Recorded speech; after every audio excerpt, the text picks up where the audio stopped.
Siyo, I'm Johnny Jack Kidwell, your at-large tribal counselor. Hey, there's great news for you at-large citizens who like to hunt and fish. This month, I attended the quarterly meeting of the Intertribal Council of the 5 Civilized Tribes. These meetings are important because we have the opportunity to work directly with our counterparts from other tribes. We learn from one another and discuss best practices and how we can work together toward the betterment of our citizens, both on reservation and living at large. We announced at this recent meeting a new agreement between tribes that allow all of our citizens to hunt and fish on each other's tribal land. Listen, this makes up more than half of the entire state of Oklahoma, where Cherokee citizens can now use their tribal ID as their license to hunt and fish. And yes, this includes all of us at-large citizens, no matter where we reside. If you remember, Gov Stitt of Oklahoma refused to renew our hunting and fishing compact, allowing it to expire in December of 2021.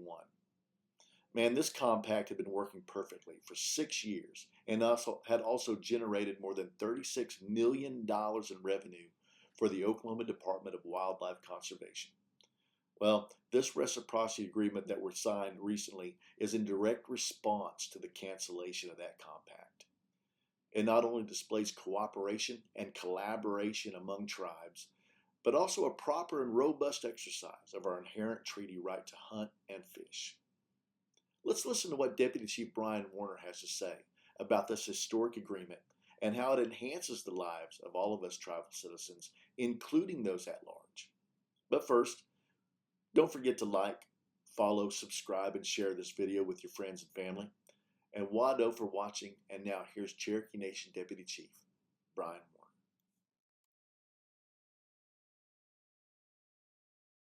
Warner. Siyo, everyone. Deputy Principal Chief Brian Warner here, excited to tell you news about the 5 Tribes Wildlife Management Agreement that was just signed at Intertribal here at the Hard Rock in Catoosa. Folks, this is exciting times. I know they've been working on this for 2 years. People always ask about hunting and fishing. This is very important. We've been able to hunt and fish since the state compact had been over with our tribal cards and the Cherokee Nation Reservation.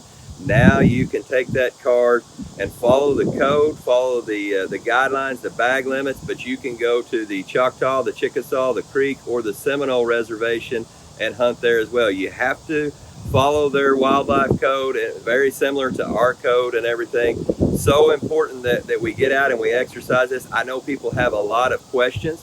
There'll be a frequently asked question on wildlife.cherokee.org, but it's so important just to give you a few more of the details. When you're looking at bag limits, season dates, you can go to the Godoogie portal to find these dates. These will be very similar all over these other reservations. So important though that you follow the guidelines, take your card, make sure you have that ID.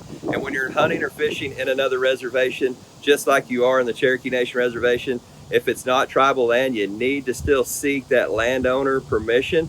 But folks, it's a great time. I always want to encourage hunter safety courses out there for those young ones that are coming up. But this is an important time for us. This is a historical agreement. This is a practice and exercise in putting our sovereign rights. We have these treaty rights. We have federal law so that we can institute wildlife code and management practices on our own reservation. The other tribes have been doing this. So now we have all come together to make this agreement a historical day here in Catoosa. So excited and can't wait. I know everybody's going to have questions. Again, we're going to put that frequently asked question up on wildlife.cherokee.org. It's going to be so important that each and every one of us get out there, hunt and fish. And remember, our conservation efforts today will make sure that our future generations have the same opportunity and hopefully better opportunity to hunt and fish and to practice our traditional cultural practices, whether that was farming, whether that was fishing, or whether that was hunting. Cherokees have been doing these things for such a long time. We make some of the best stewards of this land, and so I'm excited to get out there. And remember, your tribal ID, that is your new hunting and fishing license. If you already have, I know this question is going to come up, but if you already have a state issued license, like a lifetime license or whatever, you're totally fine. It's going to be the same. You're going to follow under the same code, the same guidelines. You'll still be able to do that. And people are going to want to know, hey, where do we go to to put our harvest in so that we can get that tag. You'll follow that God portal, you'll follow those instructions.